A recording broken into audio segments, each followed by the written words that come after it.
The book of Ecclesiastes, chapter 8. Who is as the wise man, and who knoweth the interpretation of a thing? A man's wisdom maketh his face to shine, and the boldness of his face shall be changed. I counsel thee to keep the king's commandment, and that in regard of the oath of God. Be not hasty to go out of his sight, standeth not in an evil thing, for he doeth whatsoever pleaseth him. Where the word of a king is, there is power, and who may say unto him, What doest thou? Whoso keepeth the commandment shall feel no evil thing, and a wise man's heart discerneth both time and judgment. Because to every purpose there is time and judgment, therefore the misery of man is great upon him. For he knoweth not that which shall be, for who can tell him when it shall be? This guy. People have dreams all the time, bro. There is no man that hath power over the spirit to retain the spirit.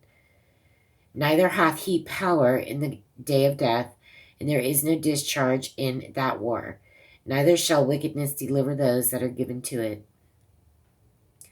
All this have I seen and applied to my heart, and applied my heart unto every work that is done under the sun. There is a time wherein one man ruleth over another to his own hurt. And so I saw the wicked buried, who had come and gone from the place of the holy, and they were forgotten in the city where they had so done. This is also vanity.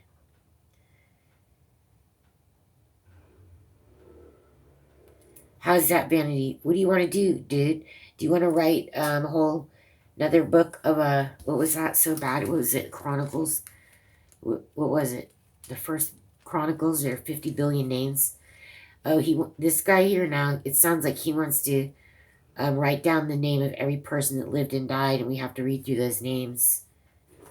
Otherwise, it's vanity. Our lives are vanity.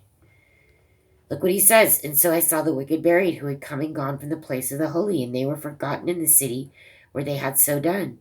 This is also vanity. Oh, we're supposed to know the names of all the wicked people. Because sentence against an evil work is not executed speedily.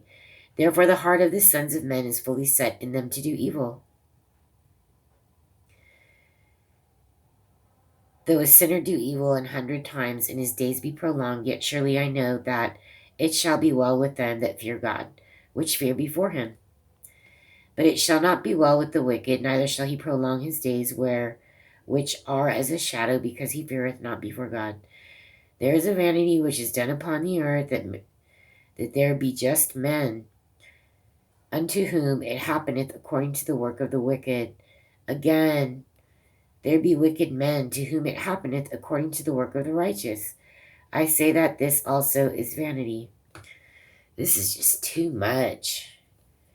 Then I commended mirth, because a man hath no better thing under the sun than to eat and to drink and to be merry, for that shall abide with him of his labor the days of his life, which God giveth him under the sun. When I applied mine heart to know wisdom, and to see the business that is done upon the earth, for also there is that neither day nor night seeth sleep with his eyes. Then I beheld all the work of God, that a man cannot find out the work that is done under the sun, because though a man labor to seek it out, yet he shall find it, yet he shall not find it. Yea, farther, though a wise man think to know it, yet shall he not be able to find it. I want to get rid of this. Chapter 9. For all this I considered in my heart, even to declare all this, that the righteous and the wise in their works are in the hand of God. No man knoweth either love or hatred by all that is before them. All things come alike to all. There is one event to the righteous and to the wicked, to the good and to the clean and to the unclean, to him that sacrificeth and to him that sacrificeth not. As is good, so is the sinner, and he that sweareth, as he that feareth an oath. This is an evil among all things that are done under the sun, that there is one even unto all, yea, also the heart of the sons of men is full of evil, and madness is in their heart while they live, and after that they go to the dead. For to him that is joined to all living, there is hope, for a living dog is better than a dead lion. For the living know that they shall die, but the dead know not anything, neither have they any more a reward, for the memory of them is forgotten. Also their love and their hatred and their envy is now perished, neither have they any more a portion forever in anything that is done under the sun. Go thy way, eat thy bread with joy, and drink thy wine with a merry heart, for God now accepteth thy works. Let thy garments be always white, and let thy head lack no ointment. Live joyfully with the wife whom thou lovest all the days of the life of thy vanity. He just won't stop saying this.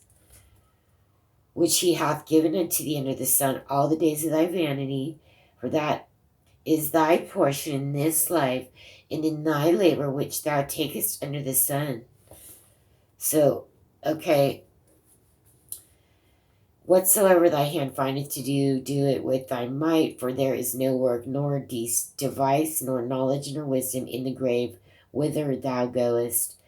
I returned and saw under the sun that the race is not to the swift, nor the battle to the strong, neither yet bread to the wise, nor yet riches to men of understanding, nor yet favor to men of skill. But time and chance happeneth to them all.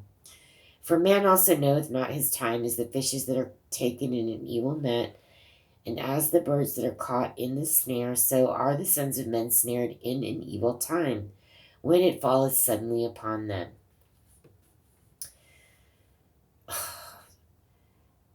This wisdom have I seen also under the sun, and it seemed great unto me. There was a little city, and few men within it, and there came a great king against it, and besieged it, and built great bulwarks against it. Now there was found in a poor wise man, and he by his wisdom delivered the city, yet no man remembered that same poor man. Then said I, wisdom is better than strength. Nevertheless, the poor man's wisdom is despised, and his words are not heard. The words of the wise men are heard in quiet more than the cry of him that ruleth among fools. Ugh. Wisdom is better than weapons of war, but one sinner destroyeth much good. Okay, Proverbs. Let's like 3 more chapters. Chapter 10. Dead flies cause the ointment of the apothecary to send forth a stinking savor. So doth a little folly him that is in reputation for wisdom and honor. A wise man's heart is at his right hand, but a fool's heart at his left. Yet also when he think that is a fool walketh by the way, his wisdom faileth him, and he saith to every one that he is a fool. If the spirit of the ruler rise up against thee, leave not thy place, for yielding pacifieth great offenses. There is an evil which I have seen under the sun, as an error which proceedeth from the ruler. Folly is set in great dignity, and the rich sit in the low place. I have seen servants upon horses, and princes walking as servants upon the earth. He that diggeth a pit shall fall into it, and whoso breaketh an hedge, a serpent shall bite him. Whoso removeth stones shall be hurt therewith, and he that cleaveth wood shall be endangered thereby. If the iron be blunt, and he do not whet the edge, then must he put to more strength, but wisdom is profitable to direct. Surely the serpent will bite without enchantment, and a babbler is no better. The words of a wise man's mouth are gracious, but the lips of a fool will swallow up himself. The beginning of the words of his mouth is foolishness, and the end of his talk is mischievous madness. A fool also is full of words. A man cannot tell what shall be, and what shall be after him. Who can tell him? The labor of the foolish wearieth every one of them, because he knoweth not how to go to the city. It's like, what is this about? Woe to thee, O land, when thy king is a child, and thy princes eat in the morning. Blessed art thou, O land, when thy king is the son of nobles, and thy princes eat in due season, for strength and not for drunkenness. By much slothfulness the building decayeth, and through idleness of the hands the horse droppeth through. A feast is made for laughter, and wine maketh merry, but money answereth all things. Curse not the king, no, not in thy thought, and curse not the rich in thy bedchamber, for a bird of the air shall carry the voice, and that which hath wings shall tell the matter. I'm not going to read the last two. It's too much.